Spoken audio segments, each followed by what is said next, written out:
This is the Mobile Tech Podcast, brought to you by worldpodcasts.com.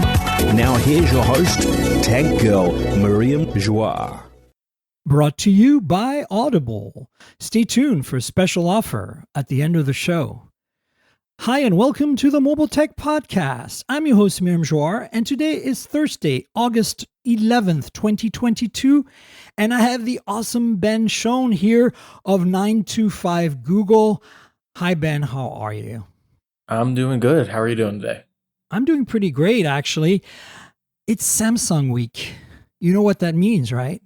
That means brouhaha and marketing out the freaking kazoo. I'm kind of over it, honestly. I don't understand why, as tech journalists, we get so crazy about Samsung. I mean, don't get me wrong. They're important, right?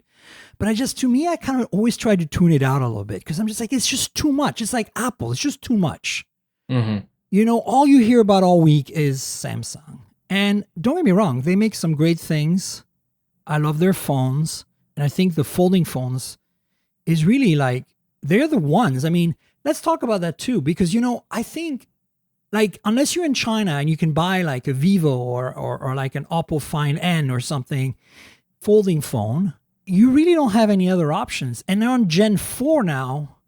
Well, kind of, right? On the Flip, it's really Gen 2. But on the Fold, it's really Gen 4. And you're kind of like, holy crap. Like, when is the competition coming to play here? Okay. So what's your take on that to start? You're dead on. That's probably the biggest problem with Samsung's foldables right now is that they just have no competition where it matters. Like, I've used the Oppo Find N, fantastic device.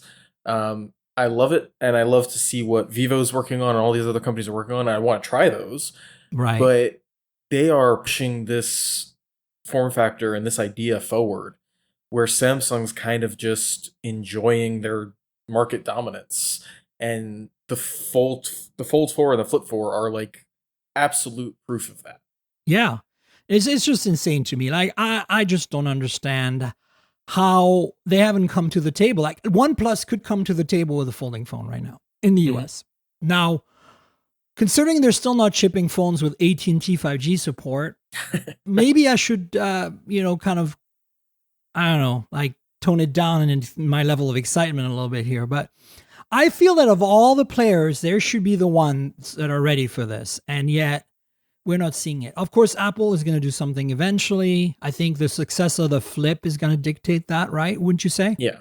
No, I agree. Yeah, definitely. And then who else is there going to be? Moto has the RAZR, and it's the new ones probably not coming to North America. And they kind of totally dropped the ball, didn't they? Yeah, it looks fine. It looks better than the old ones, but there's nothing compelling about it. It's certainly not any more compelling than a Flip because it doesn't hit the same important points as the Flip. Yeah, that's kind of the problem. I feel like they kind of missed the boat there somehow. And it's weird because they were the first ones, but I think there was so much negative about the initial. It's kind of like the original Fold, right?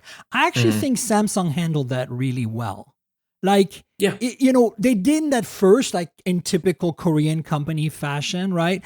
But then when they realized what catastrophe they were sitting on, they fixed it up, they waited, they relaunched it. And then when Gen 2 came out, I think when the Flip original came out, we were like, oh, okay. Oh, yeah. And then the new Fold 2 came out and it was just like, okay, this is what we want. And then from there on, it's been pretty smooth sailing, I would say. Yeah. You know, and I feel like Moto had this really terrible experience at first with the RAZR, and they somehow they never recovered because the next RAZR was actually pretty good, I thought. But the Flip had just stolen the show, right? Yeah.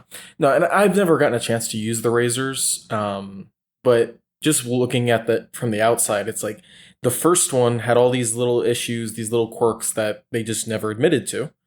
And then the second one was overshadowed by the Flip at that point because correct me if I'm wrong, but the RAZR 5G was like $200 or $300 more expensive while having a mid-range chip and durability issues, and it didn't have water resistance like the Flip did. So it's like at that point, it's just why would you get that one? Yeah, no, I think it was actually in the vacuum a pretty solid phone. They fixed a lot of the issues with reliability. It had OIS on the main camera. It had a Snapdragon 765G. You know, it had 5G. It had a nice big. The outer display is still better, I think, on the Moto than on the Flip, but they just never put, like, because they're kind of bound to Moto and all the weird stuff. You know, like they're just never really putting. They never recovered. And I don't think maybe it's because, I mean, Samsung essentially has infinite budget, but also because the Flip came out before that and the Flip was just so superior, right? I mean, Snapdragon, was it 865 plus or 855 plus, whatever it was, I think 65 plus, 65, 5G, right? The 5G version. And, you know, everything was just well sorted other than the external display. And, you know, and then of course the Flip 3 just freaking like nailed the coffin for Razer because water resistance, $999, you know, finally what people wanted. And people noticed because I know tons of people who actually bought that phone, surprisingly enough. Yeah, and it's clearly the one that's leading the market at this point. I mean, what Samsung said 10 million foldables in the past year, and 70% of that was the Flip. So where does that take us now? Here is the Flip 4. Let's talk about what's changed, because not really a lot has changed. It's very evolutionary, but I actually have zero issues with this. Yeah, I have seen a lot of people like, you know, the Flip 4 is not exciting. It's not anything to get excited about, but it's like, it's kind of finally the one we've been waiting for. It has no deal breakers at this point. Like my deal breaker for the Flip 3 was that I could not get that phone to last me through the day. It was dead by 7 p.m. every night. Yeah. But so far with the Flip 4, I have had no issues with battery life. Like it's 2:00 in the afternoon. I'm at 67%. This thing's easily going to last me through the day. Let's explain to the audience why that is. I think that they know, but it's obviously the Snapdragon 8 Plus Gen 1 and a slightly larger battery combined, right? Yeah. 400 milliamp hours is significant enough when we're talking about this. It's like size. 10% almost there, yeah, right? But then, on top of that, the 8 Plus Gen 1 is... It's clearly the best chip out there right now by a long shot. Yeah. And it's clearly such a big upgrade. And, you know, the cameras look identical, folks, but they're actually improved in the sense that the main sensor has switched from 1.4 micron to 1.8 micron pixels. That's a big improvement in terms of the size of the buckets to capture the light on each pixel. And that means that you're going to naturally get better low light performance. And more importantly, the ability to open that shutter a little shorter to get basically a better image. And, you know, OIS, of course, was there before, so that's nothing new. But I feel like for the average consumer, which I think still the Flip is for, like those of you who complain there's no telephoto on this, look, I'm with you. I would love to see a telephoto on this phone because the S22 has a telephoto at that price, but you gotta give something, right? Real estate is a real issue on this phone. And so you can't just have another camera in the front, at least not yet. Yeah, no, I agree. I think a telephoto makes sense to ditch on this because a telephoto you can kind of salvage through software, but you can't replicate an ultra-wide. Correct. So basically, I'm super happy with this. I am a bit bummed that they got rid of the matte finish on the frame. The shiny stuff is not my thing. So yeah, actually, I can definitely speak to that because with the Flip 3, I didn't feel the need to run this in a case at all. Like if I was going out and I knew I was going to be like super active all day, I definitely threw it in a case because I was like, okay, I want the grip. I don't want to drop this phone. But this one, I feel like almost needs a case constantly because I have trouble opening it. If my hands are even like slippery. Oh, yeah. I thought you were going to say it's like the iPhones, you know, the stainless steel rim gets really scratched up really fast. But no, it's purely practical. Okay. Yeah, it's purely practical. It's like with this one, you had some grip and it was also, you know, it's August. It's humid out. Yeah, it's hot. Yeah. So this one, you know, has grip even if it's hot and humid and your hands are a little sweaty. This one, I feel like I cannot open one-handed at all, at least right now. And like, you know, like I want to do the grab it and flip it open like that. I feel scared. Maybe it's a conspiracy. Maybe they don't want you to do that, Ben, because it puts a lot of wear and tear on the hinge. They definitely don't. But I really wish they had stuck with the matte, especially because they went all matte glass this year. It would have been such a nice It combo. was so nice. I agree. But I do like the fact that it's a little more slab-sided this year than in previous model.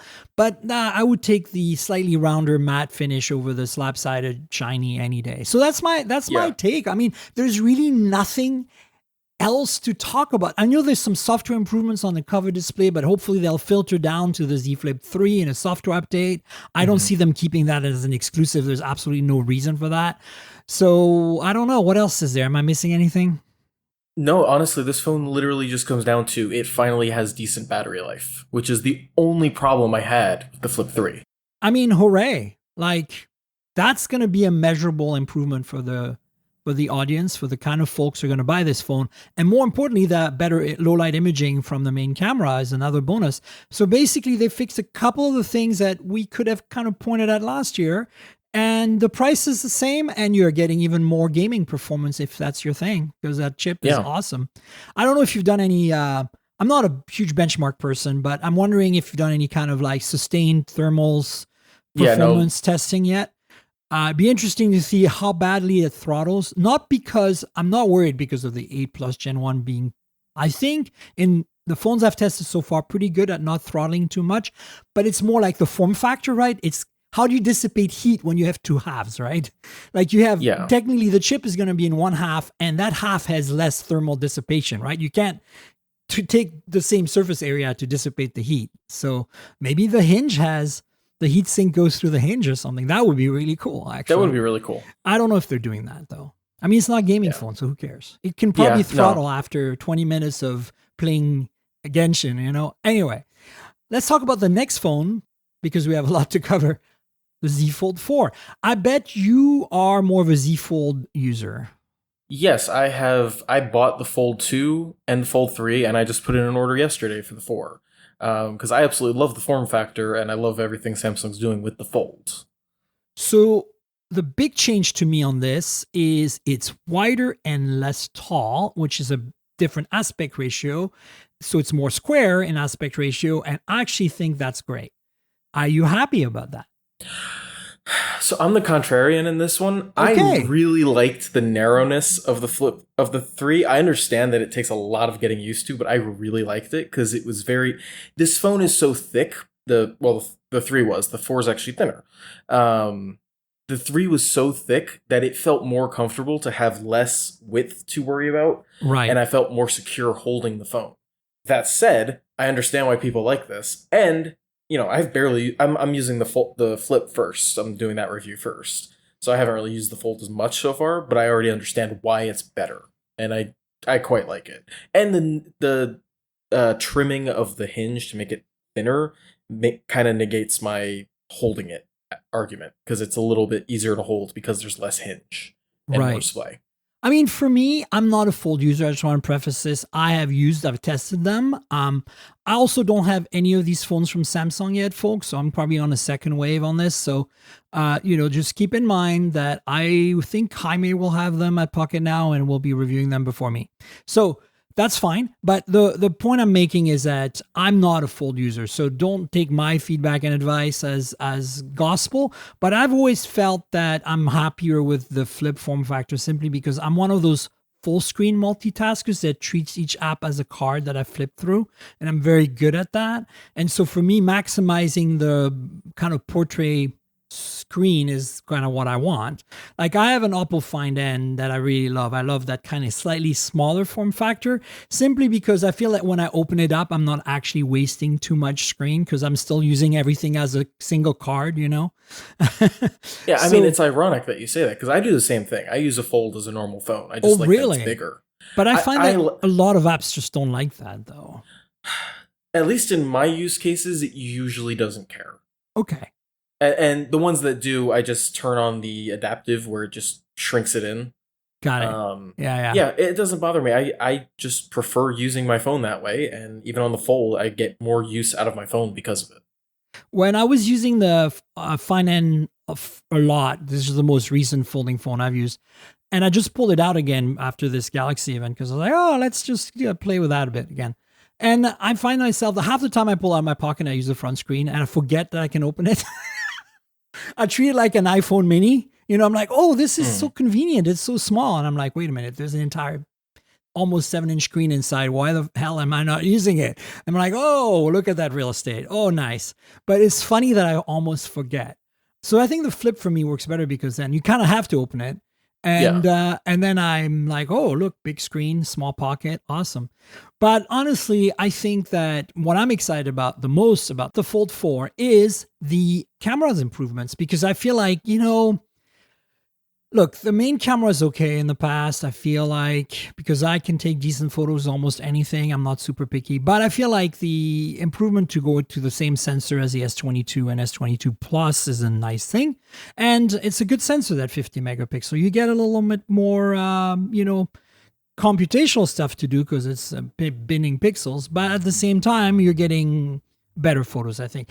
The biggest thing for me is that the telephoto, like putting a 2x telephoto, like the Oppo Find N has that problem too. It's like, why bother? Why bother? Yeah. Just 2x on a large sensor like that, a 50 megapixel is going to give you some really good 2x performance. So just put at least a 3x, which is exactly what they did. So now we have a kind of what I think is like the most basic of acceptable telephoto, 3x OIS. And that, I think, is nice. And, of course, 8 Plus Gen 1, this chip is killing it. Like, I cannot believe how much of an improvement it is over the 8 Gen 1 and how we're now straddled with these phones like the OnePlus 10 Pro and the S22 series with these processors that are essentially heating up and not super efficient in terms of battery. And now we have this new I almost feel like everyone that's making these older phones should just switch the chip and continue building the same phones, Like give us an upgrade mid-year, because that is just such a game changer. And just essentially from switching to TSMC, like, holy crap, doesn't that blow your mind? No, it absolutely does. And it's even harder to watch in the context of being mainly a pixel guy. Oh God, the Tensor. Don't even get me started. Tensor's so far behind what Qualcomm's doing. I have the Pixel 6a finally, folks. I've been using it, and it's lovely. It's lovely. And these reports I'm hearing that you can overclock the display up to 90 hertz tells me that they're worried about battery life because it's already not that great. Well, I think it's more of a quality concern with the 60 to 90 hertz, because I think if you did set it to 90 hertz, I think Max pointed out that one of Xiaomi's phones does the same thing, but if you clocked it up, the display would burn out in like a few weeks. Oh, I see. But I thought the display was rated for 120 hertz, is the rumor. I have a feeling that's being misread. I could be wrong. That's not my expertise, but I totally believe Max. It's also possible that they bin the displays at manufacturing, right? That they go like, okay, this is going to be better as a 60 hertz, this is better as a 90 hertz, this is better as 120 hertz from the same assembly line, right? I wholeheartedly agree, and I think that is the biggest reason. But yeah, I think anyone who does 60 to 90 is going to regret it in like a month. Yeah, when they see their display having all kinds of blotches and shadows and issues. Yeah. But look, I love the 6A. I know I'm a little behind on this, folks, but I want the audience that listens to the podcast every week to know that, you know what? I knew it was going to be a good one, but there's something to be said about having, arguably a flagship chip in there, right? I mean, it is Google's flagship chip, and it's still competitive. I mean, it's a 888-ish in terms of performance, right? I would say. Yeah. So, I mean, it's better than a Snapdragon 765G any time of day. And so you're getting a better phone. The only thing you're losing and a better design, I think. The only thing you're really losing is a headphone jack at this point compared to last year. So it's an improvement no matter how you cut it. But back to the tangents. I love them. Back to the Fold 4. Anything else that stands out to you from the short time you've played with yours and from the hands-on you had and the time you looked at the specs and everything? Software, 12L, right? I guess we can talk about that. 12L, it's got the taskbar, which is the only thing I noticed from 12L that they adopted. But hey, that's the best thing. It works really nice. It feels just like it did in the 12L emulators and on the tablet that I played with. There's a little quirky animation that Samsung did, which I'm not the biggest fan of, but it's fine. Yeah? Like, what is that? You're probably not going to be able to show me in the blur, but yeah. When you open it, all the here. Let's see if I'll hold it next to my face. Can you see it? Hang on, I'm looking.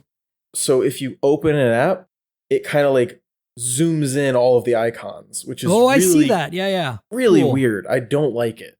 So for those of you just listening to the audio version of this podcast, this is the magic. There is a video version, but you can only have it if you pay me huge amounts of money. No, I'm joking. We have a Patreon, folks, and one of the tiers is the video version of this podcast. It comes out a day or two before the audio version. If you want to support the channel, check out patreon.com/tankgirl. That's patreon.com/TNKGRL. There are other tiers there. I'm bringing it up in the middle of the podcast because I know most of you don't listen all the way to the end where I make all the announcement about these things. So you can see Ben showing us this animation this time around if you subscribe. Anyway, so other than that, like I feel like that hinge design is really interesting. Yeah, it feels pretty much the same to me because I used the past two folds for a year each. So you're used to it. it feels the same until you get to the very end. It feels like it kind of snaps into place at the end a little bit stronger, which is kind of nice. Like, I don't mind it. It's like the opposite of the Find N that you used. It's like when the Find N, when you close it, it kind of snaps in really hard at the end. Yeah. Reverse it. Okay, so when you open it instead. Yeah. Got it. And it is noticeably lighter. Even just from not even holding them side by side. It is noticeably lighter, which is really nice. I did notice that when I had them side by side at the hands-on in New York. I borrowed Narav's Fold4. And I was like, okay, yeah, I noticed it. But because I'm not a daily user, it wasn't like as drastic for me. But I feel like we need to talk again. We kind of touched at the beginning, but like this, Samsung's so way ahead. Like I want to believe that Huawei and Vivo and Oppo and who else is making folding, Honor, are making some good progress here. But most of them are on Gen 1 or 2 now. Maybe 3 for Huawei, and because they did the external flipping thing for a while there, folding. So I just feel like Samsung's just eating everyone's lunch there. I mean, the Flip, I think they're just on Gen 2 and it's solid. They can continue as what they have. But the Fold, it still has that gap, right? So I think that's the next thing. That's what Oppo does so well on the fine end. Is you have less of a gap when it's closed, and also it does the teardrop thing like the RAZR. So you don't see as much of what's it called, a kind of a crease, right? Yeah. The gap does not bother me personally. Like I've never had a problem with that, but the crease got really rough on the 3 last year. Like I think that one aged more poorly than the Fold 2 did. And Samsung did like put a little effort into improving the crease this year, but I can't imagine it's going to hold up a year from now. I'm sure it's going to look a lot like the 3 did. But yeah, I think that's the next thing that they need to work on. But they don't really care because they don't have any competition here. Yeah. Pro tip, by the way, if you like us are listening to this podcast and are reviewing phones, whether you have a YouTube channel or you're a journalist yourself and you don't use these phones all day, all the time, when you store these folds, store them open. Because you're putting less stress on the glass, having it shut all the time. Like it's okay if you use it every day, open, close, open, close. You're going to use it every day. It's your daily driver, But if you are like us, where you put it on a shelf for 2 weeks, a month, because you're not using it for a while, store it open. If you don't want to scratch it, store it in a Ziploc bag open. Seriously. Yeah, no, you're right. Makes a huge difference. Because I haven't used the Oppo Find N. It was so bad that I had to fully charge it. I got the red lightning bolt on the charge when it was so dead that it needed to do that initial super slow trickle charge to actually get to a point where it could crank up the Super VOOC. But I'm excited to see that they are so far ahead, like in a way. But at the same time, I love competition. And I'm just like, seriously, come on, somebody come in here and play along like OnePlus with a folding phone. Yeah, and the sad truth is that it's not going to matter until somebody releases a foldable that competes with Samsung in the US, in Europe, in all these other regions. That's what I'm saying. Yeah. In those markets that right now in China, you have tons of choice, right? Like you get like that Huawei, whatever the folding, the flip equivalent, right? And it's cool. It's super dope. But like here, we don't really have anything. In Europe even, which usually has quite a selection of things, we don't really have options. So, yeah. Yeah, and like there's, Google's apparently working on a folding phone, and it's probably going to be like Oppo's. I'm sure it's going to be riddled with quality control issues. But the simple fact that it is going to be sold in the United States might give Samsung a little more reason to push. And if Oppo lets OnePlus take the Find N and release it in the US under their brand, that might give them a little bit of a reason to push. But ultimately, it's not going to matter until someone is on the same playing field. But Samsung has essentially like a 2-year advantage on everybody. That's what I mean by fourth gen. It's like I feel really that the first gen to the second gen was a huge jump. Second to third was a minor improvement to the hinge, and third to fourth is a minor improvement to the hinge, but minor from a user perspective, pretty major from an engineering perspective. Yeah. And we see the kind of money they're spending to improve these engineering efforts. It gets to the point where you're like, you cannot catch up that quickly as a competitor unless you somehow copy and jump right in, right, by tearing it down or something. And there's a lot of that, I'm sure, happening, but, patents and stuff, so you have to worry about that, which is why, like the Find N, for example, has kind of a teardrop fold, and it actually works really well. I think you cannot see the crease as much. I like the way the hinge feels. I like the form factor in general. So, yeah. So, what about the accessories? I mean, it's hard for me to get excited. I don't know. Like, maybe you are. Maybe you are because it's running Wear OS 3. Oh, the watches. I thought you meant the cases for Samsung. No, phones. I mean, let's maybe touch on the cases really briefly. Like, there are 2 new cases. One has an S Pen for the Fold. I mean, I just didn't get excited about them. I'm sorry. So, again, as someone who's used these, like, as their daily drivers, I was super excited about all of these. The Fold 2 case situation was a disaster. Samsung's official case didn't even cover the front of the phone. Wow. Their official case did not cover the front of the phone. Third parties were basically a bunch of plastic with tape. Okay. For the 3, they got better. Everyone got better. But Samsung's S Pen case, and then everyone else who tried S Pen cases, was a disaster, and it made the S Pen worthless. Like, Samsung's was this floppy case style that was like it flipped around the phone. It had the S Pen on the hinge. Good ideas, horrible execution. Spiden did a S Pen case that put the S Pen on the front display, but it was horribly uncomfortable and rigid.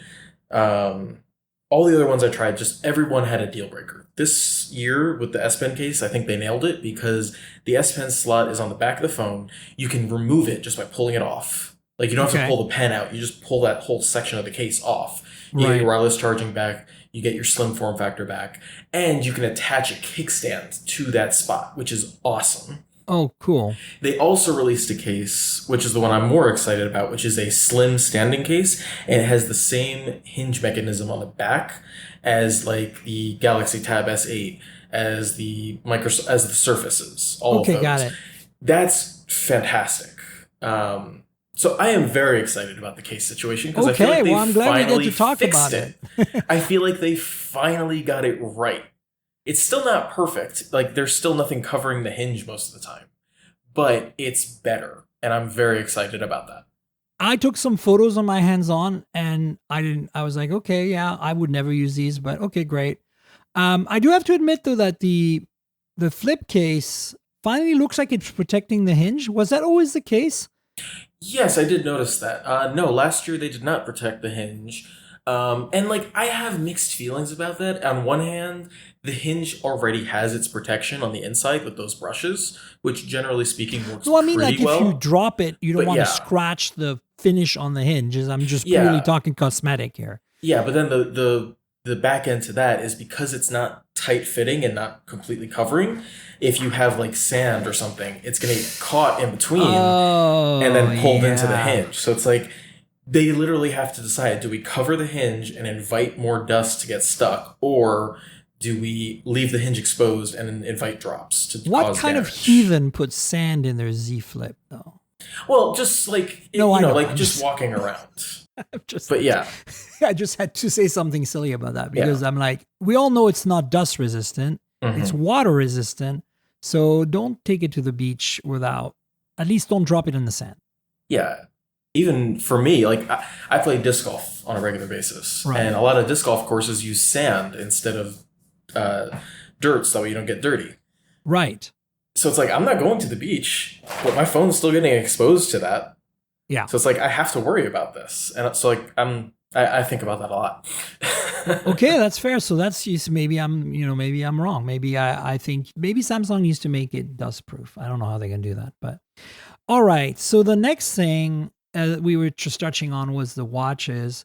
I like the Samsung watches when they ran Tizen. I don't mind Android Wear, but I'm not super excited.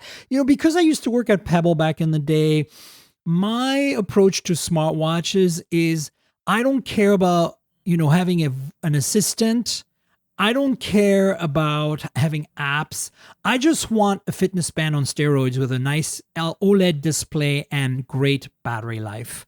And that's why I've always been a big fan of like the Huawei GT watches or even, the OnePlus watch was flawed. They fixed it in software over time. I actually used it most recently again to just try it out, and it's fine now. But it's that kind of thing where you can charge it, run it for 2 weeks with always on display, get all your fitness tracking, all your health stuff, and even automatic sleep tracking and notifications that are good enough that you can triage. I totally admit that what Apple Watch delivers is still the best. That you can do so much more when you have like an assistant, when you have all this app ecosystem. But it just feels to me like another computer you have to manage on your wrist rather than just another accessory like a pair of earbuds where you don't really have to worry about anything. You update the firmware maybe once every year or something and you're done. That's kind of how I want my wearables to be. And that's where I think Fitbit fits in and these GT watches. And so that's kind of where I'm coming from. So it's hard for me to get super excited about the Watch 5 and the Watch 5 Pro. But I know for a lot of people, they're going to love them. What's your take? Yeah. So I used to be in the same boat with the Pebble stuff. I used to say, hey, I just want my notifications and I want some smart features. I still believe the original Android Wear with the Google Now and everything was probably the best version of smartwatches we'll ever see. And I'm still sad that it's gone. But I understand why people love these app-based watches, why the Apple Watch has succeeded so well doing that. And I think Samsung is the closest to replicating that. Absolutely. But the Galaxy Watch 5 is super iterative, but I guess it's iterative in good ways. My issue with the Watch 4 last year, which is still my main watch, aside from I wear a Fitbit charge. Double fisting. Yes, Samsung's health tracking is not as good as Fitbit. Also, I work for a Google site, so the Watch 5 fixed the battery life, hopefully, which was my problem last year. I felt like I was charging it every morning when I took a shower, when I was wearing it all day, every day, and sleep tracking. I felt like I was charging it every morning while I was in the shower, but it was not charging fast enough. So every day I would start the day with less and less battery. Oh, right. Which is concerning. It's like by the end of the week, I had to set the watch aside for a couple hours for it to fully charge. Right. Seems like they probably fixed that this year. I think it's 10% boost on the battery, and they said 10 hours more battery life, and the charger is now twice as fast or twice as much wattage. I don't know if it's actually twice as fast. That actually might help, right? Yeah. So in theory, it should be fine. I'm excited to find out. One of our other authors is actually doing that review, but I bought one personally because Samsung's Fold trade-in got me one for $5, so I can't say no to that. Oh, nice. I am excited though. I think the thing that's really underrated here is the sapphire glass, because 100%. you now have a smartwatch that you cannot scratch, basically. Right. And it doesn't cost an arm and a leg. Like the Apple Watch does sapphire, but you have to pay like $700 for that. Right. Where this is $280. I know, and you're getting $279 for the Sapphire, Watch 5, and you're getting Sapphire. Insane. which is, yeah, it's absolutely ridiculous. I think what was the last Wear OS watch that really did that was the Huawei watch, and even that one was like almost $500. Correct. Like all of the higher end Huawei Watch and Huawei Watch GTs have Sapphire, but we're looking at 500 even for a GT watch, which is not really a smartwatch. It's just a fitness band on steroids. I loved it because titanium and sapphire, best combo ever. But that was the GT3 or GT2. I can't remember. GT3. The point is, that's if you want titanium and sapphire, you can get the Watch 5 Pro, right? Isn't that titanium? And that's $450. So it's even cheaper than those old ones were. And that was years ago. So well, I think it's Samsung's economies of scale, right? Like they can, it's like Apple. If Apple really wanted to, they could make it standard across the Apple Watch Sapphire and call it a day. But they don't want to. They want you to pay more. Yeah. So I think these are very good upgrades. They're just not like, I cannot think of a single person who has a Galaxy Watch 4 who should say, I need to go get this new one. Because there's no reason for it. What about this whole marketing around the Pro? Like it's like rugged and it's like almost like a Garmin for half the price kind of thing. I have mixed feelings about the Pro. I think the battery life on it seems ridiculous that it's going to be an 80-hour true smartwatch, which I don't think has ever been done. I think the most I've ever had was that Sunto 7 or whatever was like. Right. I think it promised 2.5 days on Wear OS 2. I think that's the appeal for the normal person. But yeah, I think it's basically just a sports watch. Yeah. Like it's an outdoors watch, which is cool. I'm just bummed that they dropped the bezel, the rotating bezel from the Watch 4 Classic. And I still have the original Samsung watch. The one with the still running Tizen with the rotating bezel, and I love that watch. I wore that watch for a long time until I switched to the Huawei GT watches for a while, and then what did I do for? I had some other watches here and there, but only for review. I stuck with Huawei for a really long time, and currently I'm wearing a Honor Watch GS3, which is essentially a GT Huawei watch equivalent, but the battery life on this, it's very sexy and slim, but you pay for it in battery life. Instead of 2 weeks, I'm getting 1 week with always on display. It's fine. I kind of gotten used to the slightly chunkier, heavier on the wrist titanium, even though titanium is a light material. It was just a little packed more densely with stuff. GT3 watch from Huawei. So, but anyway, I feel like if you're into the Samsung ecosystem or even Android and you want a really solid smartwatch, I really feel like Samsung is definitely still there. And of course, we have the Montblanc, which we will talk about at some point as well. And a bunch of other, Wear OS 3 watches coming, yeah? Hopefully. I mean, the only one we know of right now is Mobvoi. That's the only one that's been officially announced. Right. And even that, we don't know anything besides it's a Snapdragon W5. Finally, the first maybe with a W5, because I feel like I was hoping the Montblanc would have the W5, but it doesn't. So yeah, that one's rough. But the W5 does seem insane. Like, it's a more efficient chip than what Samsung's using. And it's finally about time with Qualcomm's leadership that we get a chipset for smartwatches that delivers. Like, I'm sorry, but like it's kind of ridiculous to me. It took them this long to get to the party. Finally, from 4 nanometers, 5 nanometers. Like, let's get real here. This is the real deal. Oh, yeah, it's 4 nanometer. The last one was 12. Yeah, that's what I mean. It's like the last one had the essential SoC core of a Snapdragon 400. Not 400 something, 400. The Moto G1 first gen's SoC, folks. Yeah, it's ridiculous. It's all ridiculous. So, yeah. What about the earbuds? What do you think of the 24-bit audio? Makes me laugh because nobody's going to hear that. Yeah, I think they are way overhyping that, but that is Samsung in a nutshell. Have them, tried them for 5 minutes. They sound moderately better, but you can't really tell. If I put them in side by side, I could probably tell the difference, but barely. I would much rather have my Pixel Buds, the Pixel Buds Pro, because they're smarter and they're a little bit cheaper. I much prefer those, even just in a few minutes. But they seem good. They're just way overhyped. My go-tos right now for this last little bit of time has been the Sony Link Buds S. Really like them. Yes, I really liked those. I had a lot to say on those because I love ambient audio headphones, and there are not enough of them. And then, that's it for Samsung. I mean, look, there's really not much to talk about on those buds. Like, I think the Samsung buds deliver a pretty steady, decent, performance. I find them overpriced. Here's the thing with earbuds, folks, and this is coming from somebody who worked in audio for 20 years before becoming a tech journalist. I worked at Dolby. I worked for a bunch of, the people who do the sound stuff. I worked for a bunch of companies. I made video game audio for years. Here's my take. You do not need to spend over $100 to get some really decent noise-canceling earbuds these days. And I question why, short of like features like the Pixel Buds, which give you a whole bunch of features, all the different Pixel Buds, and all sound really pretty good. And of course, you get noise canceling on the Pro.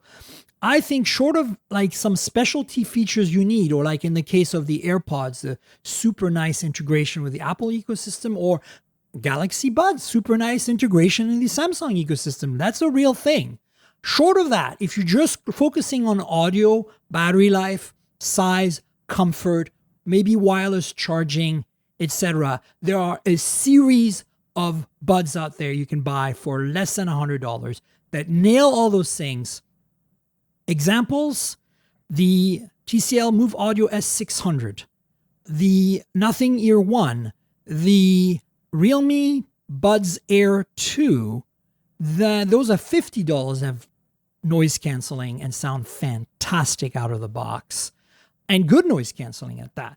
So now it's not going to be as good as like, a pair like of Link Buds S from Sony, because Sony owns noise canceling. Or even better, if you really want the best earbuds and you want monsters in your ears in terms of size, and I don't find them comfortable, which is why they're hard to recommend, go all nuts and get the WF-1000 Mark IV, which are the best earbuds money can buy, in my opinion, in terms of noise canceling, wireless, true wireless, right? Short of going to in-ear monitors, which are wired, that kind of like essentially earplugs in your ears that are custom molded to your ears like musicians use. Short of going there, that's the best you can buy. But we're talking, I wouldn't recommend it. They're big and uncomfortable, and they cost a ton of money. So that's why I like the Link Buds S, because they bring you like 80% of that audio experience and good noise canceling, and they're a little more affordable, and they're actually comfortable to wear for Sony's. Very few Sony earbuds are comfortable to wear for me. They're all too big. But that's why I love the Realmes, for example, $50. They're super light, super small, super comfortable. You get noise canceling. They sound fantastic out of the box. $50. You lose a pair, you go to Amazon. They're readily available. They're not imported or anything. Just buy another pair. Done. Like, to me, these things should be disposable because of the lifestyles we live. If you start worrying about losing your earbuds, you're doing it wrong. My opinion. Yeah, no, I wholeheartedly agree. I've been having a lot of people ask me for earbuds lately, and I've just been turning them to the Nord Buds. The Nord Buds are a really good example if you don't want noise canceling. I'm not a big fan of the higher end, or the more expensive, I should say, because none of them are high end, earbuds from OnePlus. I find that the Pros don't sound great at all. Yeah, I'm not a fan. I also hate the touch gestures. Yes, that's the other thing. But honestly, yes, if you want non-noise canceling, I can give you more recommendations. I can give you $20 recommendations for non-noise canceling earbuds. But to me, noise canceling is kind of a table stake now, especially since you can get it for between $50 and $100. But anything, if you're spending $250 for your earbuds, guys, you better have a good reason, like, in the sense of ecosystem integration, or like a feature. Like I think that you can't argue with the Pixel feature set on those buds. So that's my take. And, don't spend too much money on earbuds. It's not worth it. It's just not worth it. You're going to lose them. You're going to break them. They're going to get wet. And they can probably survive one trip through the washing machine, but not 5. And you know what I'm talking about. You've all done it. At least with your old wired ear pods or whatever you had. All right, let's switch gears and talk about some other news. Okay, what's your take on this Pixel 7 and 7 Pro pre-order date that was leaked for October 6th and potential shipping October 13th? That seems pretty on point to me. Yeah, I mean, it's totally within the pattern that Google's had for, 6 years now. It's always October. It's just a matter of when in October. 2 weeks is the normal timeline. I see no red flags with it. It's probably legit. And it was Prosser, right? He was right last year, so. Yeah, Prosser is generally pretty right. I just think it's I put it in there, folks, because I feel like you should set your calendars to this. I believe it. It's going to happen. I have no evidence to back it up. I just need to plan my schedule as the managing editor of Pocket Now. And I'm telling you, this might be a horrible mistake, but I'm going to plan my schedule according to this because that seems super plausible to me. Yeah. And since we won't know till about a week or two before anyway, because Google's just like Apple, oh, hey, by the way, we have an event in 3 days. Come and see us. Don't. Yeah. No, if it's off, it's going to be off by a couple days. So it's probably legit. Yeah. So that's one thing that came across this week across our desks as news people. What about the Google Get the Message campaign? So, folks, I have various links here, including links to Ben's hands-on with the Z Flip4 and Z Fold4. I'll put all this in the show notes. So, I think this is actually a very interesting approach. Do you feel it's too passive-aggressive? I don't think so. I think that they're trying to educate the public, which I think is actually very important. No, it's definitely not passive aggressive. If anything, it's pretty aggressive. Right. But yeah, no, they're taking the approach of trying to get the public involved, and they're more than anything, they're kind of trying to beat the stigma of the green bubble conversation. Yeah. By explaining why that happens. Because, most people just don't know why that happens. I doubt it's going to result in much. I mean, the best case scenario is Apple adopts RCS a year and a half from now. Yeah, but that would be a good thing. Yeah, that would be a good thing. But that's also possible anyway. Like, they might have been planning that anyway. Yeah, I think if anything, it's just going to turn into more people knowing what RCS is, which is probably good. But I think it's not going to result in some major changes immediately. And in case you're wondering what we're talking about, because you don't want to follow the link, basically Google created a campaign called Get the Message, which is educating the public about why when they talk with their friends that are on iPhones, there's the whole bubble color issue thing. And how Apple could easily fix it by adopting RCS, which is the modern texting and messaging standard. And I think that's fair. Like, I really don't understand, like, other than lock-in, which I think is egregious. Even for Apple, at this point, this is egregious. Like, it's bad enough that we have all the Lightning ecosystem to deal with. Don't get me wrong. Lightning, from an engineering perspective, is a million times better than USB Type-C, okay? As an engineer that has studied electronics, I am telling you right now, Lightning is a masterpiece of engineering. However, it is not the standard. I do not care. I want my USB Type-C on everything. So, and I really feel that the only reason we still have Lightning on iPhones today, 7 years after Apple adopted USB-C on the MacBook 12-inch, is because they just want to milk the MFI made for iPhone for everything it's worth. And I'm calling it now, and I've said this on the show before, when Europe mandates finally that they have to have USB-C on their phones, we're not going to see a port on that phone. We're going to see a puck initially in the box that is a MagSafe puck with a USB-C connector on the puck, right? And that's all you're going to get in the box. And eventually even that will phase out because Apple wants you to spend $29 for it. And you won't get ever a USB-C port on an iPhone. I could be very wrong. Maybe Apple will do a complete 180 on this, but that's my gut feeling, right? Yeah, it's very possible. I'm not involved in the iPhone side of things as much, but I said a few years ago, I will not buy another iPhone until there's one with USB-C. Well, good luck. I'm totally cool just not buying another iPhone. I mean, I'm personally actually totally cool with them using MagSafe for everything. Like, that concept is not a bad concept. If you can charge fast enough by having wireless, proprietary, whatever, higher speed wireless charging through the puck with a USB-C connector on the puck and no port at all on the phone, it's a pretty okay solution to me. But, it also saves real estate for those, difficult to install alert sliders. True. This is in reference to last week's show where the OnePlus 10T didn't have an alert slider and they were saying it's for the space. Anyway, so let's get the message saying I think it's interesting. I think it's reasonable. I feel like Apple should just be an adult here and stop milking. Like, stop holding people hostage on iMessage. Like, you already know that it's not just iMessage. People have an iPhone, they're not going to leave the ecosystem. iMessage or not, they're not going to leave the ecosystem. But iMessage really nails the coffin shut. And I think they need to change that because, it's unfair to your friends and family who do not have an iPhone and do not want to have an iPhone, that they have to suffer through. Literally, the biggest problem I run into as somebody who has a spouse with an iPhone and is a Pixel user is when they send me a video and it's literally like 320 by 200 stamp size, crap quality, 10 frames per second. And so we end up sending each other videos on Telegram, right? Yep. Like, that's egregious. Yep, I 100% agree. And the other, just on top of the usability, there's also just the security aspect, which Apple makes such a big deal about.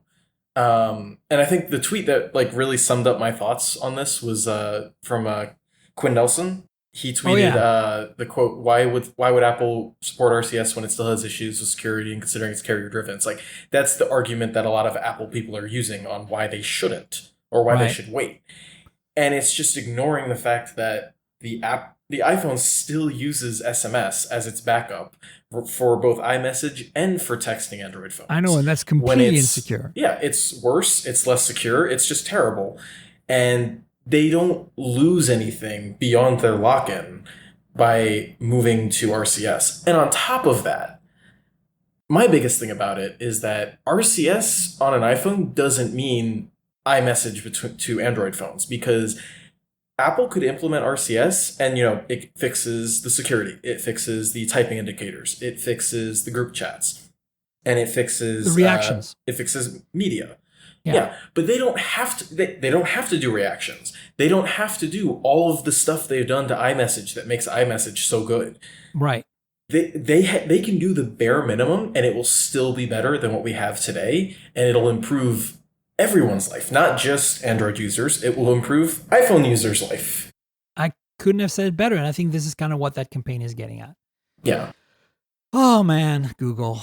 Fighting the fight sometimes. Moto RAZR 2 and Moto Edge X30 supposedly launching in China on August 11th. The X30 is supposed to be, isn't that supposed to be the phone with the 200 megapixel camera? Yeah. Yeah. And then the RAZR 2, I don't know. I don't know why. Apparently right now we're not hearing anything about that phone leaving China. That seems weird to me. But maybe they just feel that they can't compete with Samsung here. Which is very possible. Right. To be fair, they can't really. They kind of lost the plot, actually. Yeah. They let one slip out of their hands in a way. So we kind of talked about this earlier, but I just want to let you know, in case you are one of those super hardcore RAZR fans and you're deciding I'm going to import this from China and suffer with 4G LTE and won't be able to change your messaging app and your launcher. Because that's the only real thing with Chinese phones that I don't mind, that I have a problem with. I mean, is like, I can't change the launcher. They lock that out usually. And you can't change the messaging app. They sometimes let you change the default, but then it somehow reverts back at some point randomly to their weird messaging app, which I don't trust at all. Mm-hmm. But hey, other than that, most of them have GMS, so it's fine. You can install your apps and stuff. Anyway, we talked about the Galaxy watches earlier, the new ones. And another thing that happened when we were all in New York for OnePlus last week is we all got briefed on the Samsung stuff, and we all got briefed on, well, not all. I didn't go. I wasn't invited, but I also was not invited. the Montblanc Summit 3 is out, and it looks pretty sexy, honestly. It's a good-looking smartwatch. It is. It very much is. It fits the luxury term well. And it is still running the old chip, Snapdragon Wear 4100, but it is running Wear OS 3, right? Yes. Is it the first one running Wear OS 3? It is the first smartwatch outside of Samsung to have Wear OS 3. Yeah, I'm thinking, when I say Wear OS 3 in my hand, I'm thinking the pure one, not the One UI Samsungized version. It's good looking, honestly. I'm excited that, I just wish they had shipped that with the W5 Plus Gen 1, the new chipset we talked about a couple of weeks back. I mean, other than that, what is there to say? Like, Montblanc makes nice watches. How expensive is it? It is $1,300. Oh. Which is unfortunate. Better be good. Yeah, I mean, the thing with this watch that I've noticed is it's really showing us what Google's strategy is going forward with Wear OS, which is it is the Android model. Wear OS, when it was first launched as Android Wear, Google made this big deal. We're not going to let our partners change it at all. And that's slowly chipped away over the years. Oppo took it and made custom version for China. Fossil had some customizations. Mobvoi had some customizations on recent launches. But now that's thrown out, and we basically have the Android model, which is, here's our apps, here's our platform, go nuts. Because Montblanc Summit 3 does not pair with the Wear OS app, it pairs with Montblanc's app. It does not have Google Assistant out of the box. And also the requirement, the Wear OS app thing, the Wear OS app's pretty much dead with Wear OS 3. It does not work with Wear OS 3 watches, and every manufacturer will have their own app. So Fossil will have their app, Mobvoi will have their app, and there will be a Google Pixel Watch app. There won't be a Wear OS app. What do you think of that strategy? How is that better? I think it's better for their partners. That's them brand, right? Yeah. So, with Samsung, they can have all of their wearables together in one place instead of having the Wear OS app for the Galaxy Watch and the Galaxy wearable plus app also they earbuds. also have all their earbuds and stuff on the same app, right? So, yeah. And then with Montblanc, they can customize the look. They can also set up their fitness stuff. Like Fossil has been pushing into their fitness apps for the past couple of generations. Now they can have the app that pairs the phone also handle all of that stuff, because I don't know when the last time you used the Fossil watches, but like the Fossil Gen 6 has all this fitness stuff that you can only access on the watch. So you can't check your steps that's right. or your sleep tracking from your phone. Now they're going to have an app that should, in theory, bring that all together. Same with Mobvoi. Mobvoi has an app that has all their fitness stuff in it. Now it's going to be the same app that you use to set up the watch. Okay, I can kind of be on board with that. Yeah, I can get behind what Google's doing. I think the only unfortunate thing is for people like us who will run 3 or 4 over the course of a few months. Oh, I already have that with earbuds. Yeah. You know how many earbuds software update apps I have on my freaking Pixel right now? Okay, let's just talk about that for a second. I got, of course, the Sony app, because I have a lot of Sony stuff. I got Sony headphones as well. I've got the TCL app. I've got the OnePlus app. I've got the Realme app. I've got the Oppo app, because those are all the earbuds I've recently reviewed. And that's not counting for a while. I had like the Anchor, for the Liberty Sound app. I had, it's just a nightmare. And of course I delete them when I'm not using them, but it's just like, wow. Yeah. And that's, just on a quick tangent of its own, on the Pixel Buds, that's why I like the Pixel Buds so much, is you don't need an app. Right, same with OnePlus, or the Oppo. Actually, if you use an Oppo phone with their earbuds, it just works. And same with OnePlus. The OnePlus Buds have all the stuff built into the Bluetooth menu, right? Yeah. So you don't need to install Hey Melody or whatever that app is called. But still, I kind of feel like that's going to be a hassle for those of us. It's a first world problem, journalist problems. Yeah, and even just beyond that, like the Wear OS app had that easy little switcher for all the things you had paired at once. Right. And that's going to be gone. Oh, well. But I think for the user experience at the end of the day, it's probably for the best. 100%. Unless some of these brands go too nuts with it. Which I'm really hoping Mobvoi does not. Well, I think you should be prepared for a nightmare. I don't trust them. And I don't think Google is going to put their foot down at all. Yeah, so the original TicWatch that did not run Wear OS had a decent UI. Like I tried out the Chinese version of it. Like it wasn't even made for the United States yet. Right. And it was okay. Like I would have no complaints. But we are now 6 years from that. Yeah. And I don't like anything I see from Mobvay's fitness tracker watches in terms of design. So yeah, I have I'm worried. Ones from, I want to say 2018, whatever models those were, 2 of them. And I finally found them in a box and I wanted to return them. So I thought I'd charge them to do a factory reset, and they won't charge at all. They're just bricked, dead. And I'm like, how do you design a watch where even if the battery was really bad and it just lasted 5 minutes, long enough for me to reset it, I'd be okay, fine. That's not very good. But how do you have a watch that after not being used for 2 years is completely dead to the point where sitting on the charger overnight doesn't charge it at all? That doesn't make me want to buy a TicWatch ever again. Yeah, and to a certain extent, I've had that issue with their Wear OS watches. I gave one of my old review units to a friend, and they had to charge it for like 3 days to get it to come back to life. Maybe I should try 3 days then. I wasn't patient enough. Well, listen, Ben, we should wrap up. Do you want to tell folks where they can find you on the internet, your various social media handle, and of course, give a shout out to 9to5 Google and all your work there? Well, yeah, like you can find me on 9to5 Google. That's my only publication right now.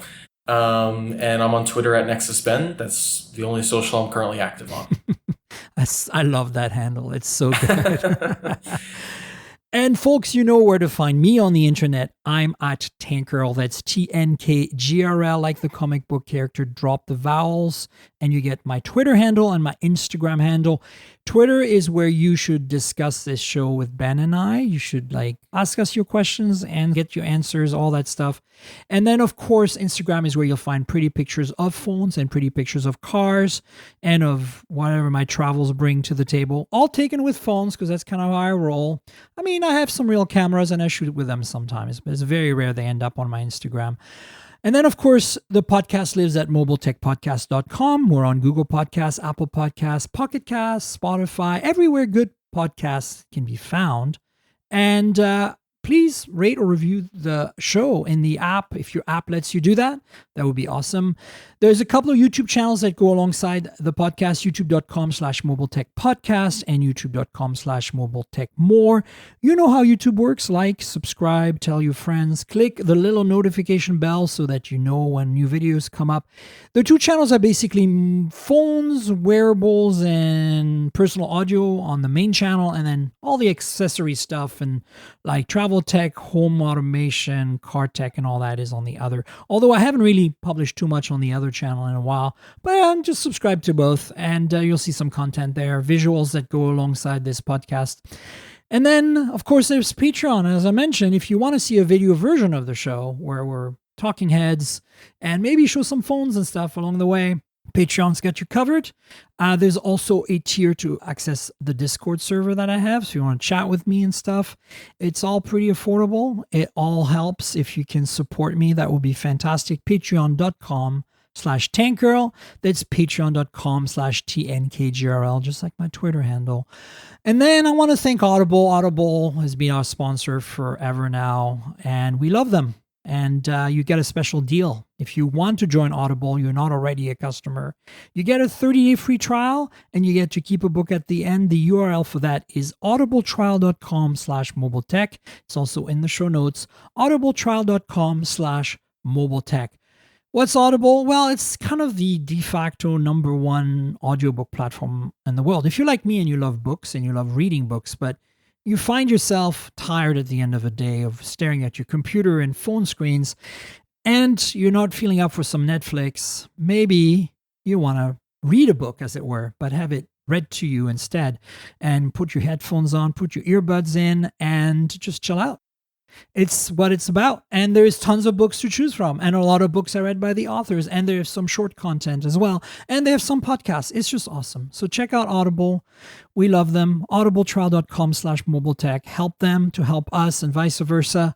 And I want to thank them again for being our longtime sponsor. And Ben, thank you for being on the show. I really appreciate it. Thank you for having me. Absolutely. We'll have you on the show at some point in the future again. And you know, folks, that we'll have another show next week. So stay tuned for that.